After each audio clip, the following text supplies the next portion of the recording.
Em nome do Pai, do Filho e do Espírito Santo. Amém. Proclamação do Evangelho de Jesus Cristo segundo Mateus.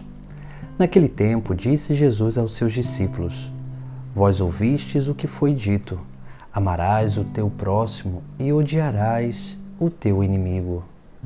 Eu, porém, vos digo, amai os vossos inimigos e rezai por aqueles que vos perseguem. Assim vós tornareis filhos do vosso Pai que está nos céus, porque Ele faz nascer o sol sobre os maus e bons e faz cair a chuva sobre justos e injustos. Porque se amais somente aqueles que vos amam, que recompensa tereis?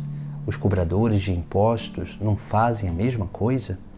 E se saudais somente os vossos irmãos, o que fazeis de extraordinário? Os pagãos não fazem a mesma coisa? Portanto, sede perfeitos, como vosso Pai Celeste é perfeito. Palavra da salvação.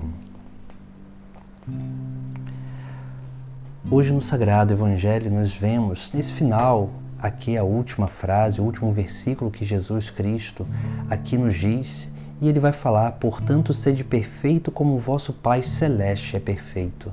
O que significa esse chamado à perfeição? Esse chamado à perfeição significa ser aquilo para o qual nós fomos criados. Nós fomos criados à imagem e semelhança de Deus. E se nós fomos criados à imagem e semelhança de Deus, é sinal que nós precisamos ser como Deus. Nós precisamos ir nos transformando no próprio Deus. E nós só conseguimos isso através de Jesus Cristo, porque uma vez que nós vamos exercitando o Sagrado Evangelho, nós vamos seguindo a Jesus Cristo, colocando em prática o seu ensinamento, nós vamos nos transformando nele. E é isso que é o caminho de perfeição.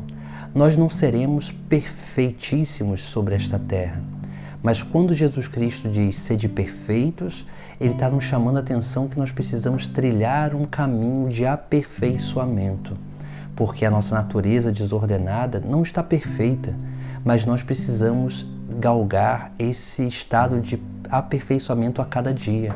A cada dia nós podemos ser um pouquinho melhores do que fomos no outro dia. E esse é o caminho de crescimento. Esse é o caminho de progressão que todos nós precisamos fazer nesse discipulado de Jesus Cristo, indo nos transformando cada vez mais nele. E assim nós vamos alcançando essa perfeição do Pai Celeste. Por isso que antes de falar sobre esta perfeição, Jesus ele vai nos dar alguns indicativos de como nós podemos viver essa perfeição.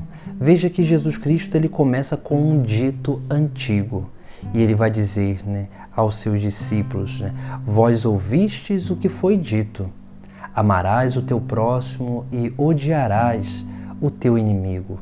Isso era algo que os antigos tinham, de amar o próximo, aqueles que estão mais perto, ou podemos dizer aqueles que nós geramos certo vínculo afetivo, e nós vamos repelir aquelas pessoas que não nos fazem bem, ou também essas pessoas que querem fazer mal a gente, e a gente precisa repelir elas.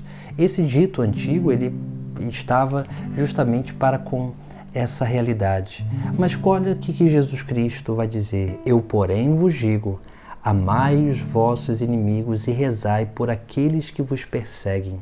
Aqui nós vemos como que Jesus Cristo nos chama a uma vivência diferente daquilo que os pagãos vivem, daquilo que o mundo vive, porque Ele nos chama a uma experiência de amor verdadeiro, esse amor que é salvação.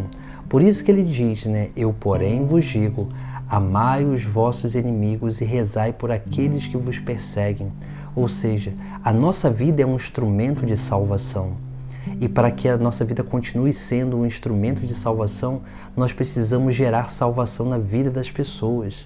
E é por isso que Jesus Cristo ele nos chama a atenção sobre isso. Porque gerar salvação na vida daquelas pessoas que estão ao nosso redor, que nós temos um afeto por elas, é fácil. Mas nós precisamos também gerar salvação na vida daqueles que não gostam tanto assim de nós. E é por isso que nós precisamos ter essa atitude de amar os inimigos, porque amar os inimigos significa o quê? Perdoar aquilo que eles fazem para com a gente, para que eles não sejam condenados por aquele mal que eles estão praticando. E é por isso que nós precisamos amar, né?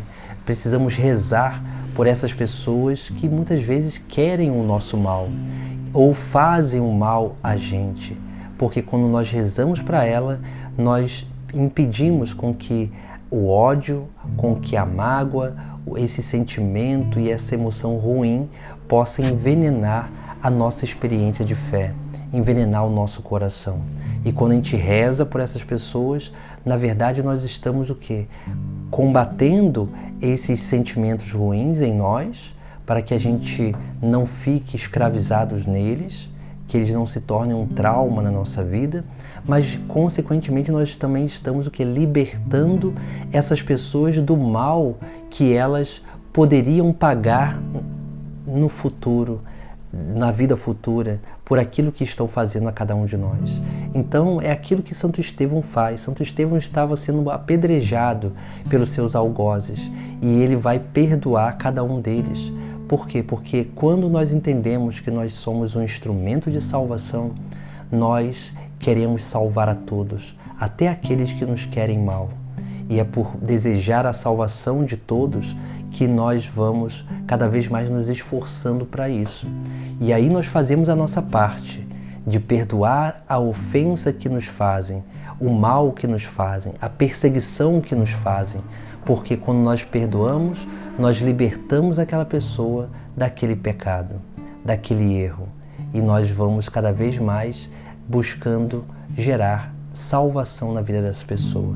Pode ser que ela seja condenada por outras coisas, mas que ela não seja condenada pelo mal que elas fizeram a cada um de nós. Que nós não sejamos causa de condenação para ninguém, mas possamos ser oportunidade de salvação para os nossos irmãos. É isso que Jesus Cristo aqui está nos chamando a viver.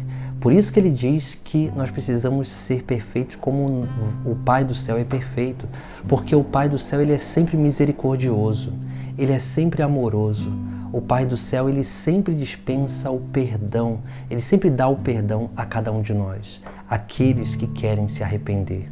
E quando nós fazemos a nossa parte, nós nos tornamos esse instrumento de salvação para os nossos irmãos. Por isso que Jesus ali, ele continua dizendo, né? Assim vos tornareis filhos do vosso Pai que está nos céus. Ou seja, se nós somos filhos do Pai do céu, nós precisamos aprender dele a forma de agir neste mundo. E depois Jesus ainda continua ali dizendo, né? Porque se amais somente aqueles que vos amam, que recompensa tereis? Os cobradores de impostos não fazem a mesma coisa? Se saudais somente os vossos irmãos, que fazeis de extraordinário? Os pagãos não fazem a mesma coisa? Jesus ele nos chama a ter uma vida realmente de entrega, para que nós possamos viver essa perfeição do Pai do céu. Porque nós não podemos agir como o mundo age, como os pagãos agem. Porque até os pagãos eles fazem o bem para as pessoas que eles gostam, que eles têm um afeto. Até as pessoas no mundo fazem o bem às pessoas que ali, né, convivem com elas e que elas também têm esse afeto profundo. Mas nós precisamos amar a todos. Podemos não gostar de muitas pessoas por falta de afinidade, por falta de repente, de até convivência, né, para conhecer aquela pessoa, mas nós precisamos gostar, mas precisamos amar. E amar é ser instrumento de salvação para aqueles que estão à nossa volta. É isso que nós precisamos buscar na nossa vida. É isso que nós precisamos aprender a viver, para que assim nós possamos, dia após dia, ir trilhando um caminho de aperfeiçoamento. Em nome do Pai, do Filho e do Espírito Santo. Amém.